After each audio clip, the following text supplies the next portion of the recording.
Maud Bréjon, parce que Maud Bréjon, elle a été courageuse ce matin.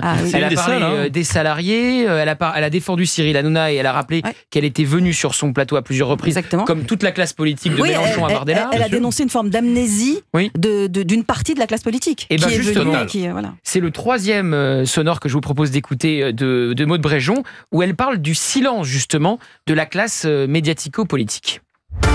Je vois bien qu'une partie de la classe politique et un certain nombre de partis politiques, y compris le mien, sont gênés vis-à-vis de cette décision. Il y a au fond un silence qui est assez assourdissant parce qu'on ne sait pas bien comment aborder cette question, on ne sait pas exactement quelle position prendre. Il y a une certaine lâcheté chez certains hommes politiques ?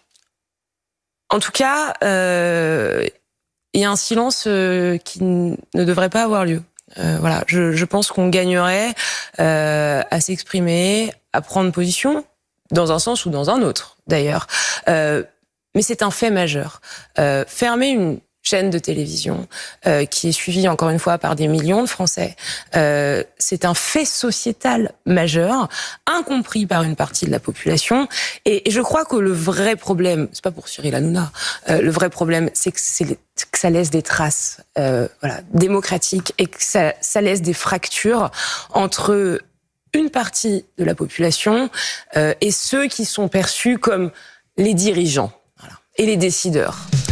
Voilà Maud Bréjon qui était donc ce matin sur notre antenne sur Europe 1 pour la grande interview avec Romain Desarbes. Vous disiez Valérie, c'est le plus important ? Oui, dans le dernier sonore que on vient d'entendre tous ensemble de Maud Bréjon sur Europe 1, ça va laisser des traces démocratiques et ça va laisser des fractures entre une partie de la population et ceux qui sont perçus comme les dirigeants et les décideurs.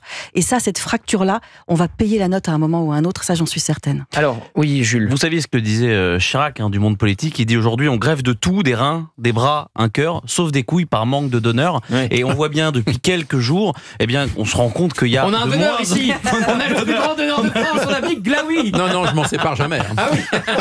non. Et en effet, Maud Bréjon est seul. Bruno Retailleau au gouvernement est le seul qui a réagi. Il subit beaucoup de critiques. Rachida Dati n'a pas réagi, la ministre de la Culture. Rachida Dati réagira sans doute dimanche matin dans un journal de la presse quotidienne dominicale. Que vous connaissez bien. Que je connais bien, dans lequel je commets parfois quelques articles. Donc elle réagira. Et d'ailleurs, figurez-vous que je devais être à l'interview de Rachida Dati qui a lieu dans 15 minutes, mais j'ai préféré être avec vous, mon cher Gauthier Lebray. Oui, enfin, vous êtes payé, c'est va. Vous n'êtes pas non plus. Vous n'êtes pas que pour vous parlez de l'argent, c'est horrible. Mais ça va. Non, mais donc tout ça pour dire qu'au gouvernement, et vous les connaissez très bien, certains ministres, certains députés du bloc central aimeraient faire des tweets, aimeraient soutenir C8, mais le problème, c'est que bien souvent, ils ont peur des réactions que ça pourrait susciter, des réactions que ce soit de leurs amis députés, de leurs collègues au gouvernement, et parfois même du monde des médias, parce qu'il faut bien comprendre que dans cette classe politique, tout le monde a peur des médias. Bon, décidément, Jules Torres, vous êtes venu avec des infos aujourd'hui. Donc, première info, vous nous annoncez que Rachida Dati réagira dans les colonnes donc, du JDD dimanche sur la fermeture de C8. Oui, je vous confirme, c'est moi qui ai écrit les questions. Vous ne faites pas les réponses. Non. Vous faites pas encore les réponses. Mais en tout cas, j'en ai écrit 7 ou 8 et j'imagine qu'elle y répondra. D'ailleurs, ce sera le début de l'interview. Et donc j'imagine qu'elle fera la une du JDD dimanche. Pas forcément. Ah, pas forcément. Ah, Fabien